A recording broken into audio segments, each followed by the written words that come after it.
Assalamualaikum warahmatullahi wabarakatuh. Selamat siang mahasiswa Bapak yang tercinta. Pada siang ini Bapak akan menjelaskan tentang materi kedua tentang Hongkucu. Materinya adalah apakah Hongkucu itu sebagai agama atau sebagai suatu etika atau filsafat etika ya. Ada mahasiswa yang Bapak cintai, tentu ada udah tahu ya bahwa definisi antara agama dan etika atau filsafat itu memiliki definisi yang berbeda. Nah, artinya masing-masing memiliki definisi yang utuh. Nah, ketika definisi itu agama, etika, filsafat masuk mendefinisikan Hongkucu, nah di sini adik-adik harus perlu mencermati apakah Hongkucu itu dikatakan sebagai agama atau hanya sebuah etika atau hanya filsafat. Nah, mari kita simak penyajian Bapak ini ya. Kalau kita lihat, Hongkucu ini adalah sebutan dari seorang pemikir Cina ya.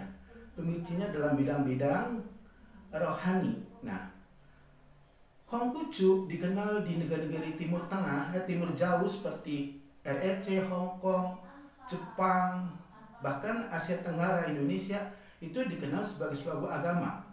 Padahal di negeri asalnya Cina, nah itu belum dikatakan sebagai agama karena di sana negerinya adalah berbasis komunis. Sehingga ketika Hongkucu sebagai produk spiritual lokal, nah kalau dikatakan agama berarti seolah-olah bertentangan dengan ideologi negaranya.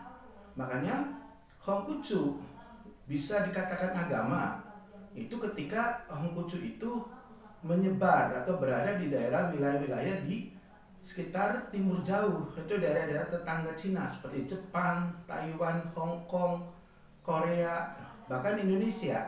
Nah, sehingga ketika orang-orang yang mengakui ajaran Hongkucu itu ada di Indonesia atau di timur dekat lainnya, nah itu orang-orang lain yang menyebutnya itu sebagai suatu agama ya. Ada juga menyebut sebagai etika atau filsafat.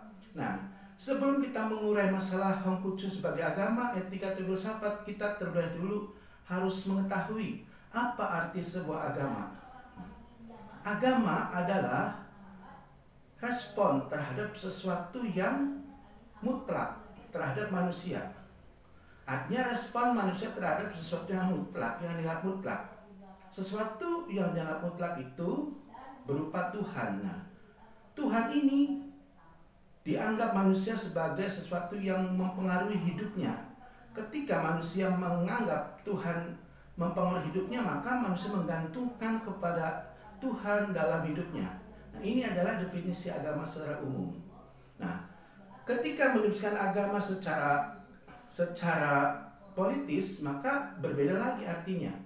Definisi agama secara politis adalah sebuah komunitas yang dipenuhi oleh para pengikutnya, ada kitab sucinya, ada lembaga agamanya, juga ada ajaran-ajarannya. Jadi definisi agama secara keilmuan yang pertama tadi dengan yang kedua politis itu berbeda. Nah, sekalipun demikian pada dasarnya sama definisi tersebut, baik secara keilmuan maupun secara politis, yaitu bahwa agama adalah sesuatu yang dianggap menjadi pedoman hidup agar manusia itu merasa tentram, aman sampai hidupnya hingga di akhirat kelak. Nah, itu dalam Islam akhirat kelak ya. Nah, jadi itu definisi agama. Sedangkan kalau kita melihat tentang filsafat, nah filsafat itu adalah olah pikir, kreasi manusia atau respon akal kognitif manusia terhadap sesuatu yang dilihat, diindrai dan juga direkayasa. Nah, jadi ketika filsafat itu muncul di dalam diri manusia, maka dia entitasnya adalah akal, rasional, logik. Nah, jadi antara akal sebagai basis filsafat juga dengan agama itu ada relevansinya. Nah, agama diperuntukkan untuk orang-orang yang punya akal ya. Tuh, untuk orang punya akal.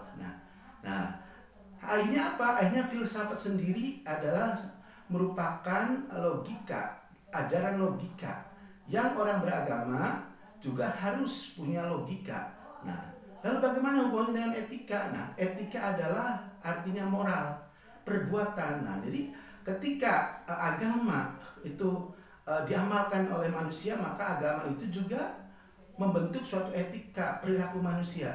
Jadi Hongkucu yang awalnya hanya sebuah ajaran moral, nah ketika para pengikutnya tersebar di seluruh wilayah di luar Cina, terutama di Asia Timur dekat seperti Jepang, Korea, Cina, RRC, Taiwan, juga Indonesia, itu dikatakan sebagai agama karena hubungan dekat sekali antara agama, filsafat, dan etika yang sama-sama basisnya adalah untuk apa? Untuk menjadikan manusia menjadi rasa aman, menjadikan manusia memiliki rasa aman dalam hidupnya. Nah, sehingga kalau dikatakan apakah Hongkucu itu sebagai agama? Iya. Apakah Hongkucu itu sebagai filsafat moral? Iya. Nah ya, kita tinggal bisa mengkaplingnya. Ketika Hongkucu di Indonesia sebagai agama, maka karena dia sudah diakui secara status quo. Menurut Undang-Undang Republik Indonesia, nah Hongkucu itu bagian ke-6 dari agama yang resmi yang diakui Indonesia. Ketika Hongkucu dikatakan filsafat moral, itu kajiannya adalah keilmuan. Jadi sama-sama ya, jadi bisa jadi penamaan Hongkucu sebagai agama, filsafat moral ataupun etika ataupun filsafat saja itu masuk dalam kategori yang ada di dalam Hongkucu itu. Nah, baiklah mahasiswa yang Bapak cintai. Nah, kalau kita sudah tahu tentang Hongkucu, bisa dikatakan agama atau filsafat moral, nah kita akan menjelaskan, Bapak akan menjelaskan tentang apa? Bagaimana Hongkucu itu ya? Nah, hingga ada di Indonesia. Nah, Hongkucu itu dikenal dengan Konfusianisme, ya. Nah, Konfusianisme itu berarti ada ismenya itu pengikut atau gerakan Konfusius, gerakan Konghucu. Nah, Konghucu ini dalam bahasa Tionghoa aslinya adalah Rujiao. Nah, Rujiao itu berarti adalah orang-orang yang lembut hatinya. Karena dia apa? Dia memiliki moral yang baik. Jadi Rujiao itu adalah orang yang lembut hatinya karena dia memiliki hati yang lembut. Nah, memang Hongkucu itu bukan sebagai pencipta agamanya. Jadi yang menyebut Rujiao itu pengikutnya ya. Ketika Hongkucu memberikan gagasan-gagasannya, dia tidak mengklaim dirinya bahwa dia pencetus agama Konghucu. Sama ya. Jadi ketika agama lain seperti Buddha, Hindu, setelah Buddha meninggal, maka itu dikatakan agama Buddha oleh pengikutnya. Padahal ketika Buddha sendiri menyatakan gagasannya ketika dia masih hidup, itu tetap dia sebagai ajaran, tapi belum dijadikan agama. Ketika orangnya sudah meninggal, maka itu pengikutnya menamakan sebagai agama. Nah, ini yang jadi persoalan. Jadi ketika awalnya filsafat moral menjadi agama akibat tadi persepsi dari pengikutnya yang setia, yang menjadikan tokohnya itu sebagai sumber inspirasi, sumber dalam menentukan atau membantu dalam kehidupan manusia ya. Baiklah adik-adik mahasiswa yang saya cintai. Nah, jadi Hongkucu itu bisa juga dikatakan sebagai agama, juga sebagai moral. Dalam bahasa Tiongkoknya Rujiao. Nah, Rujiao itu adalah orang yang dilembutkan hatinya ya. Nah, dari sini bisa kita lihat bahwa Hongkucu ini kalau sudah memiliki katakan Rujiao, dia itu lahir di negeri Cina itu sekitar abad ke-5 sebelum Masehi. Nah, kalau kita runtutkan, paralelkan dengan nabi-nabi dalam Islam, jadi Nabi Musa itu Hongkucu itu hampir sama dengan tadi ya, hidupnya pasca Nabi Musa ya. Nah, menjelang Nabi Isa itu atau abad ke-5 sebelum Masehi.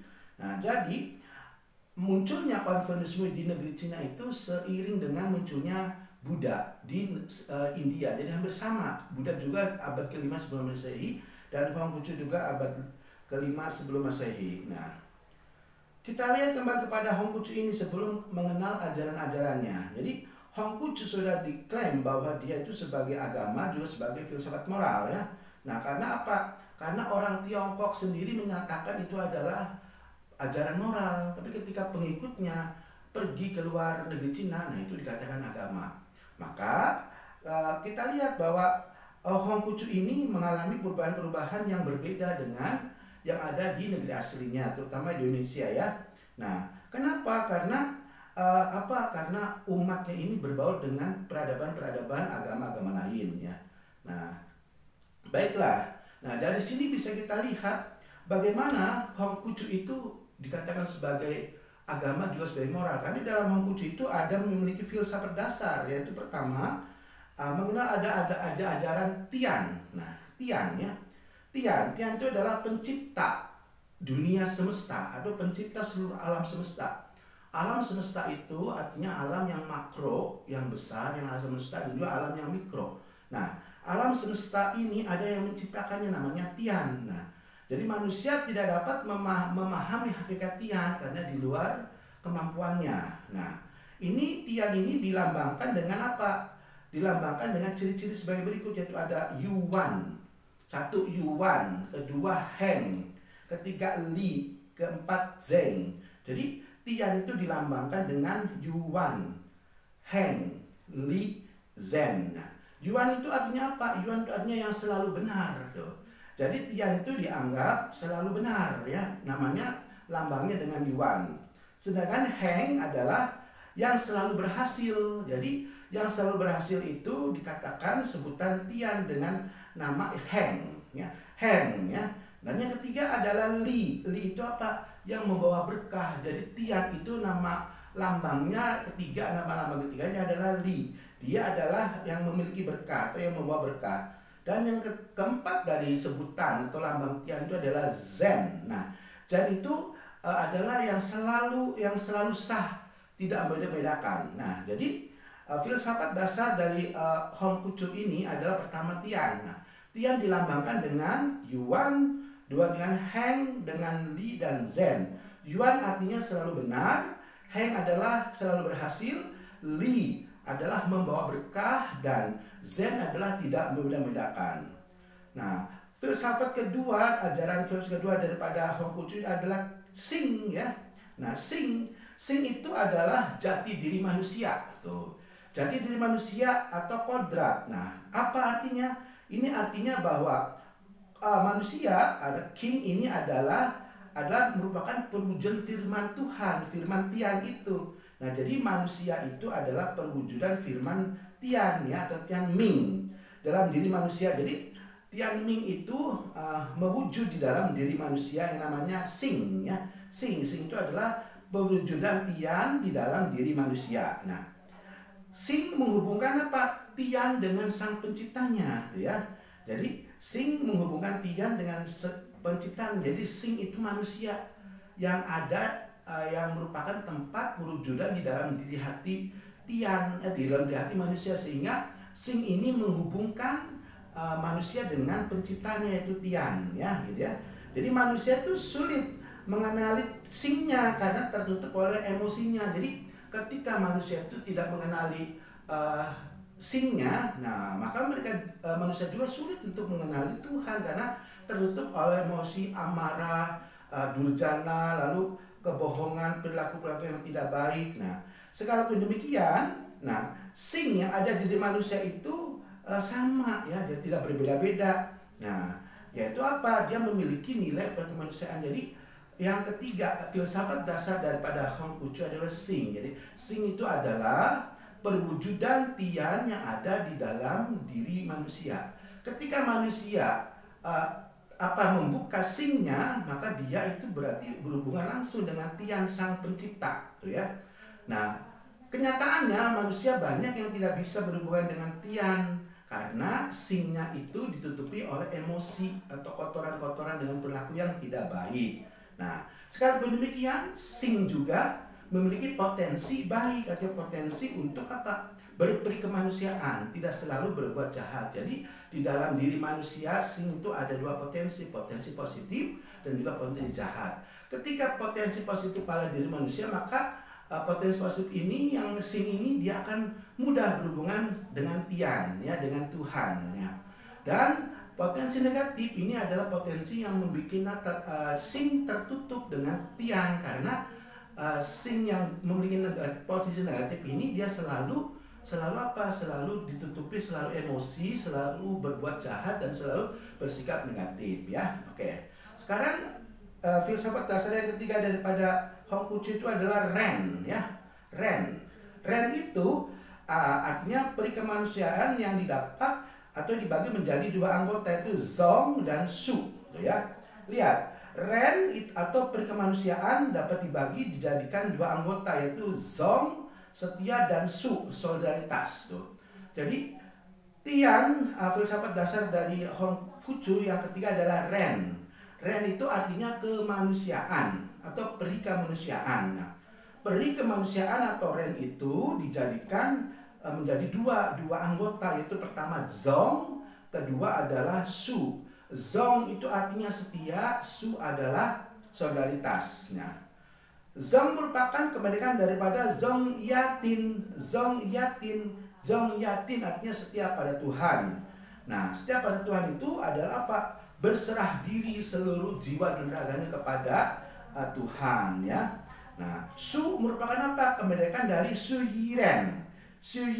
Nah, artinya solidaritas kepada sesama manusia atau cinta kasih yang sejati. Nah, disinilah bahwa filsafat dasar Hongfucu ini dikenali sebagai filsafat yang membuat menjadikan atau membuat manusia merasa terbebani. Makanya ketiga ajaran dasar filsafat dari Hongfucu ini dikatakan sebagai agama karena memiliki fungsi rohani manusia untuk berhubungan dengan sang pencipta atau Din, ya. Nah, demikian saja pengenalan sementara tentang Hongfucu, bisa dikatakan sebagai agama juga sebagai filsafat. Nah, sehingga di dalam Hongfucu sendiri ada pemahaman dan pikiran tentang filsafat, itu filsafat dasar itu, ya.